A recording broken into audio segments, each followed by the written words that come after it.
I understand how the people were so desperate to pick this man, you know, this unbelievable narcissist who could change the face of our world if we let him. And the only thing that will save us... All right, buckle up, folks, because Cher just went nuclear on Trump and his whole crew.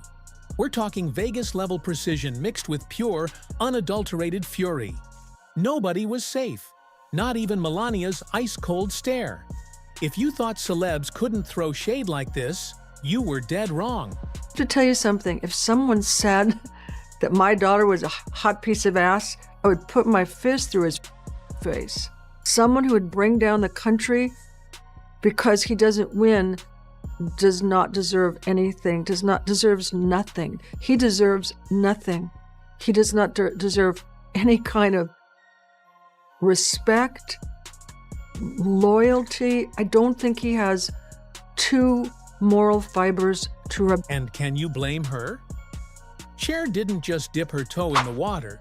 She dove headfirst into the flames, armed with gasoline, a flamethrower, and a disco ball for good measure. Her takedown of Trump wasn't some weak celebrity PSA or a cheesy Instagram post with a peace sign.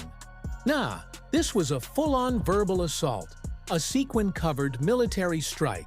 She wasn't here to whisper sweet nothings. She came to burn down the whole Trump story, with the wisdom of someone who's seen it all and knows a phony when they hear one. The people he will bring with him will put an end to any hope that women have of getting the rights that we had in Roe versus Wade. I believe they will put an end to any gay marriage. They will put an end to gay adoption. It's not going to hurt me. I'm 70. It's not going to do anything to me, but it's going to do stuff to young people. And that really scares me, and it really... All right, picture this. Trump's ego, right? If it was a balloon, Cher didn't just pop it. Nah, she dragged that thing through a field of thorns and then launched it into a cactus. This wasn't some friendly roast. It was a full-on public exorcism of everything that makes Trump the poster child for over-the-top ego. And the timing? Perfect. Trump's been having these public freakouts, and Cher was like, "Hold my mic, I'm about to add some harmonies." Retarded, you're morally reprehensible, vulgar, insensitive, selfish, stupid. You have no taste, a lousy sense of humor, and you smell. You're not even interesting enough to make me sick. She didn't hold back, y'all. You're intellectually stunted. You're morally bankrupt, gross, clueless, self-centered, dumb. You've got zero class, no funny bone, and you stink. Bam! Right between the eyes. And then, he's not just a narcissist, he's a walking disaster in a discount suit. That line? It probably shook the fake marble in Trump Tower. A disaster in cheap cufflinks. Not a leader, not a genius, not even that weird uncle at Thanksgiving. Cher made it clear. We're not dealing with some vanity project here. We're dealing with a full-blown, weaponized delusion. I will do everything in my power to protect our LGBTQ citizens from the violence and oppression of a hateful foreign ideology. Cher, what was your reaction when you heard him say that? Oh, come on. And he says those letters like a child that's just learning the alphabet, and then pokes his finger in the air for Q. I mean, he's the most disingenuous man I've ever... Hey, if you're digging this, hit that subscribe button. Imagine this, a celebrity intervention, but instead of therapists and crying family, it's just Cher, one mic and a mission. She wasn't just calling out his bad policies. She was ripping off the mask of a con artist who's been playing us for decades. And get this, she did it all without even raising her voice. That's real power right there. When a woman who survived Sonny Bono tells you someone's dangerous, you better listen up. Candidate, he is so dangerous, and what he brings to my country, what he's awakened in my country is bigotry and distrust and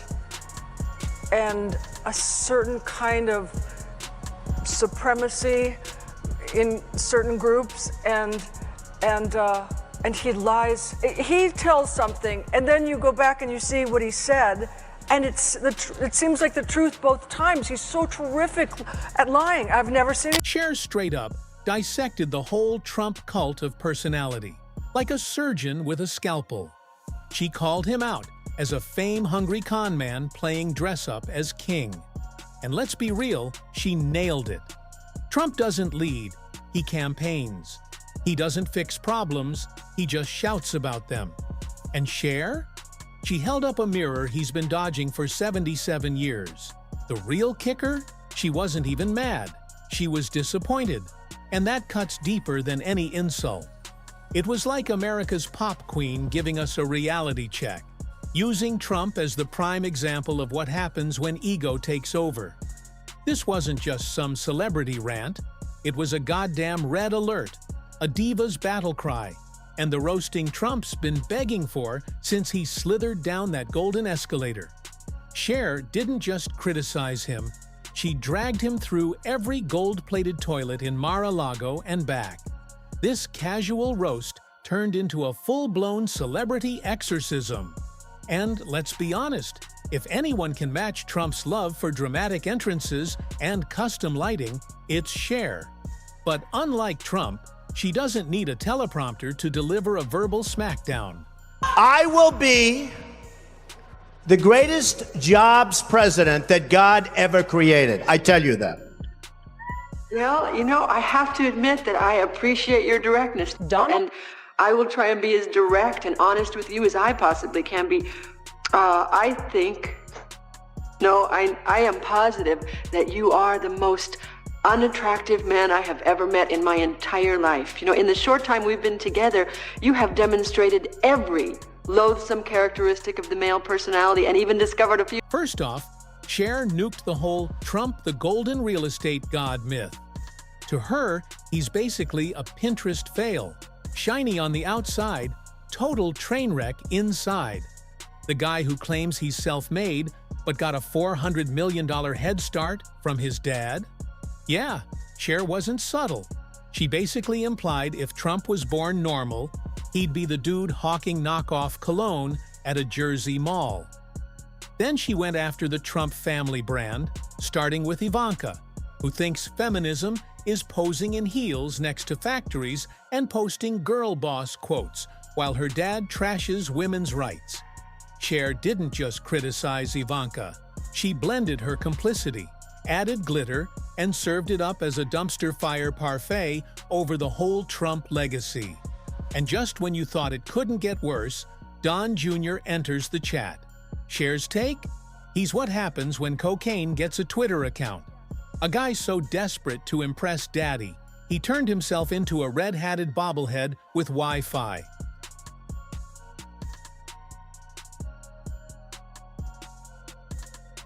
And we are back with Donald Trump, and joining us, his wife Melania, sons Donald Jr., his daughter Kai is just jumped on the stage as well. She's 8 years old. Eric is with us, daughter Tiffany, and Ivanka. Welcome. It's great to have the whole family together like this. Thanks so much. Ivanka, I got to start off with you. Congratulations on your baby. How's everything going? Thank you. Everything's going incredibly well. So Theodore is 2 weeks old as of. Like on paper, he looks so good. You know, he was brought up rich. He had a good education. He's got all these young chicks. I don't know how young, but he's got all these young chicks, and he just keeps trading them in on younger chicks. And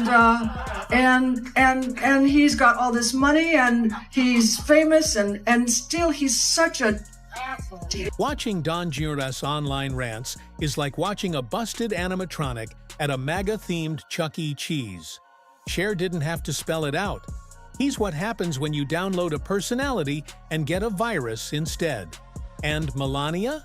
She didn't get a free pass either. Cher trashed the whole poor, misunderstood Melania theory like it was spoiled milk. The former First Lady didn't just stand by, she posed, smirked, and tossed out "Be Best" slogans like confetti at a dictator's party. Cher saw through that robotic act. Melania's big contribution, showing us you can survive 4 years of public humiliation by blinking slowly and pretending you don't speak English. But Cher didn't stop at the personal insults. She went full political, ripping Trump's presidency to shreds like it was the final episode of a canceled reality show. She hit the nail on the head. This guy sold himself as a working-class hero while building golden elevators for his own ego. Trump didn't drain the swamp. Ultimate Christmas wish. Do you have one? Yeah, I do. I hope the Republicans disappear. Well, you've actually said that Donald Trump gave you an ulcer the last time he was in power. Why is that? He almost did. I'm not kidding you. He almost did. But I mean, if anyone could give you an ulcer, it's him. Why? What is it about him that drives you nuts? Everything. How long do you have? I think about 4 minutes. Okay, well, just keep thinking afterwards for about 24 hours. He didn't drain the swamp. He turned it into a country club, complete with golf course and branded steaks. Cher pointed out how he feeds off hate disguised as patriotism, turning every speech into a nationalistic, daddy issue-filled tantrum. She reminded us how he used nostalgia, the kind that only appeals to folks who miss the good old days of segregation and think coal is a personality trait. And let's not forget the sexism. Cher said Trump treated women like props in his never-ending ego show. When she called him dangerous, it wasn't just about his policies. It was about how he made crazy seem normal. One day, he's buddy-buddy with dictators. The next, he's ranting about windmills causing cancer. Cher basically said what we were all thinking. Trump isn't a politician. He's a bad-tanned algorithm with way too much internet access.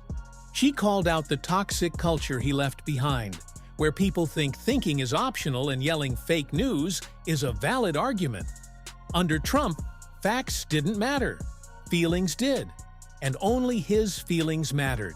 I never judge someone by their politics. So for me, it's not a litmus test. So I would expect that back from you. So I have friends across the ideological spectrum, and I view conversations with those who disagree with me as like an opportunity to learn. I may not agree with them. I may partially agree with them, but I view that as, I feel like that makes you like a full human being when you have people in your life who disagree. And, politics for most people, it's... She ripped into the whole man of the people act, pointing out the irony of a guy with a gold toilet pretending he's just like us. Cher basically said, if Trump ever set foot in a Walmart, it'd be for a photo op, or because his golf cart ran out of gas. Then she went for the gut punch, calling him ugly, not just on the outside, though she did throw shade at his cartoon villain looks, but on the inside. And it wasn't just Trump himself. She went after his whole family circus, Jared, Eric, the whole mediocre crew of grifters. To her, they're not a political dynasty, they're a traveling freak show where every clown thinks they're the ringmaster. She dissected his need for constant adoration, saying he needs a standing ovation just to finish his breakfast. He doesn't want power to change the world. He wants it so he can brag about how many people clapped when he said the sky was blue. Cher laid out the long-term damage. Trumpism isn't just a phase. It's a spreading ego virus that turned half the country into unwilling extras in his messed-up reality show. No one will fight harder than my father for all of you. There is no more resilient man in the world than Donald Trump. Every time they tried to take him out, every time they said he was finished and we're moving on, he came back. Bigger, better, stronger than ever. She wasn't just yelling at Trump. She was yelling at the whole damn system that let him get away with it. The spineless politicians, the media that treated him like a ratings gold mine, and the followers who think shouting is the same as having a vision. She laughed at his lies, not because they were funny, but because they were so damn obvious. Trump lies like most of us breathe. His relationship with the truth? Non-existent. She described his day as a lie fest. One lie for breakfast, another for lunch, and a crazy conspiracy theory for dinner. And it wasn't just what she said, it was how she said it. Every word felt like it was forged in a volcano of sarcasm and dipped in pure, vintage shade. And she wasn't reading from a script. This was all her. Fox News tried to do damage control, which went about as well as trying to light a match in a hurricane. They called her a washed-up celeb, because apparently, winning a Grammy means you can't criticize political corruption. But Cher wasn't having it. If anything, their whining just made her go harder. If your president doesn't care if you live or die, that's a pretty hard pill to swallow, because you're just sitting there going, why isn't someone helping me? You know, I've lived through like 14 presidents, and I never thought that there would be a president that wouldn't care, that doesn't even like America. I had to come down and witness the Bolshevik show trials for myself. What's going on here is an absolute farce, and anyone in America should be embarrassed at the absolute miscarriage of justice that we're seeing. She came right back to her main point. Trump never wanted to lead. He wanted the spotlight. He didn't accidentally become president. He tripped over his own ego and landed on the nuclear launch button. He wanted the crowds, the cameras, the applause. Everything else was just set dressing. And she didn't sugarcoat the risks. She warned us that Trump's comeback, or even his lingering influence, could erase decades of progress. Women's rights, LGBTQ+ rights, voting rights, all threatened by a guy who thinks history is just a list of his own statues. She made it personal, not just for herself, but for all of us. She's done her part, she said, but we can't get complacent. We can't let this chaos become normal. We can't let orange become a legit political strategy. And then, she dropped the ultimate mic drop. The power of the people is bigger than the jerks in Washington.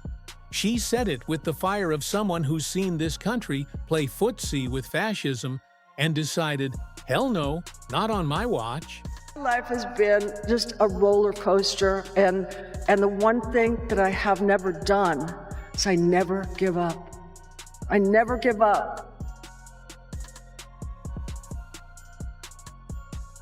And I'm talking to the women. I'm talking to the women, okay? You guys are on your own. You know, we've been down and out, and we keep striving, and we keep going, and we keep building, and we are somebody. She's a radical war hawk. Let's put her with a rifle standing there with 9 barrels shooting at her, okay? Let's see how she feels about it. You know, when the guns are trained on her face. Because this wasn't just about Trump the man. It was about Trump the symbol. The nepotism, the endless lies, the fear-mongering, the late-night Twitter rants, the fragile ego hidden under layers of bronzer. Cher tore it all apart, like a diva who's seen every failed comeback and knows exactly how this train wreck ends. And how does it end? Trump throwing another hissy fit online because someone dared to tell the truth. It just needs to be loud enough to be heard. So, if you're still wondering if Cher took Trump down, let's be clear. The guy who claims he never loses just got utterly destroyed by a woman who never misses. And somewhere deep in the tacky gold-plated depths of his inflated ego, you know every word hit home.